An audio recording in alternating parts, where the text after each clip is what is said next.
Africa has been a hotbed of conflict for the last century.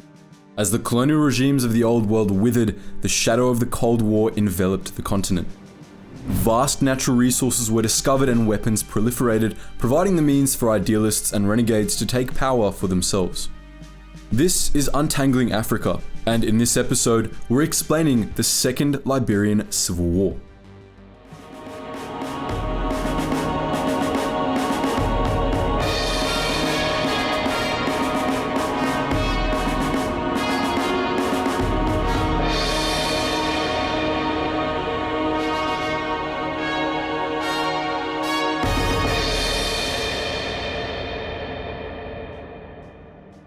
To understand the full context and events of the first bloody civil war, we highly recommend you watch our video on the topic.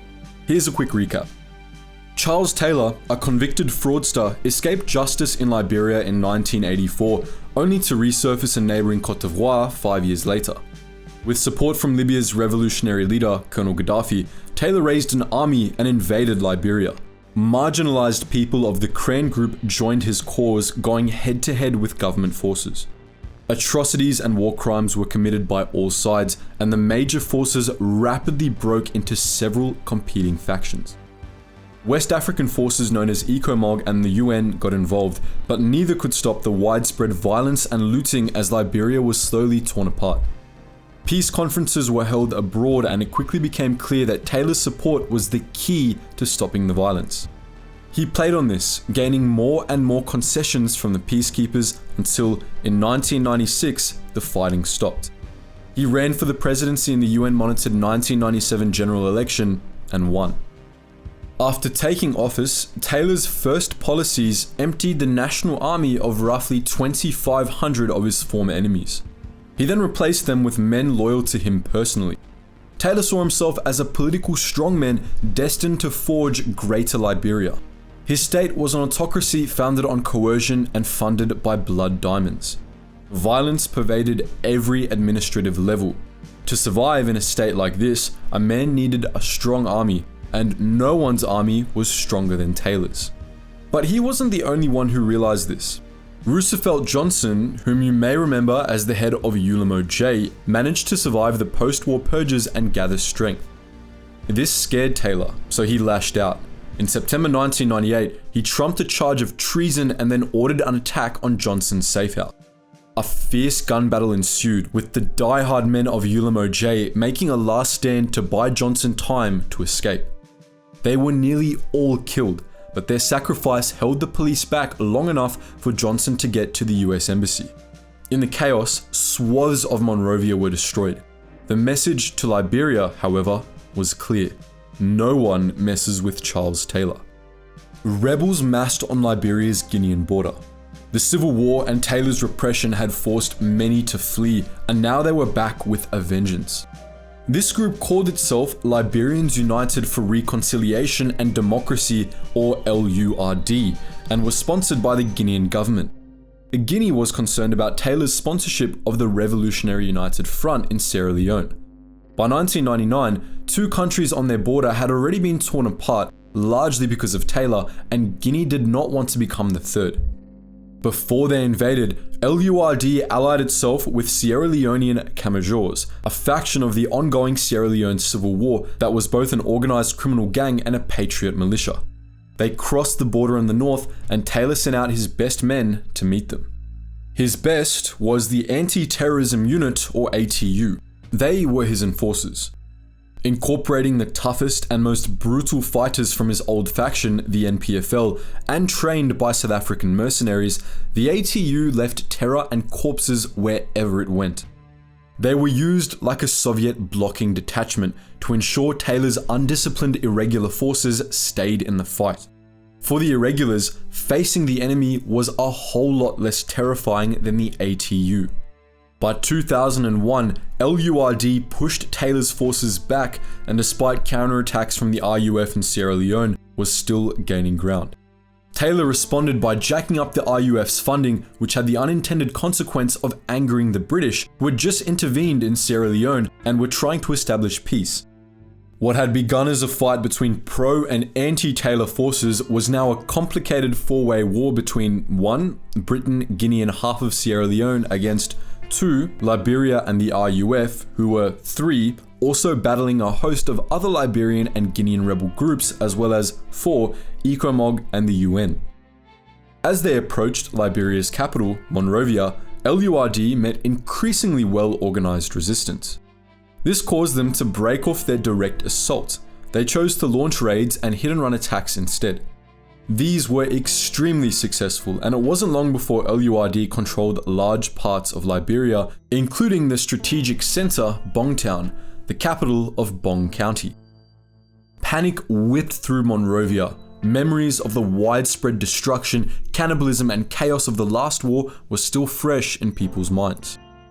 To maintain control, Taylor declared martial law. The rebels held back this time, choosing not to attack. This choice likely saved the lives of thousands of civilians. But far from Monrovia, in Liberia's south, wheels were turning. Another rebel group had arisen and was making rapid territorial gains against Taylor's loyalists. They were the Movement for Democracy in Liberia, or MODEL, and were backed by Côte d'Ivoire's government. MODEL's fighters were recruited from Liberian refugee camps from those who were sick of constant raids and unending violence.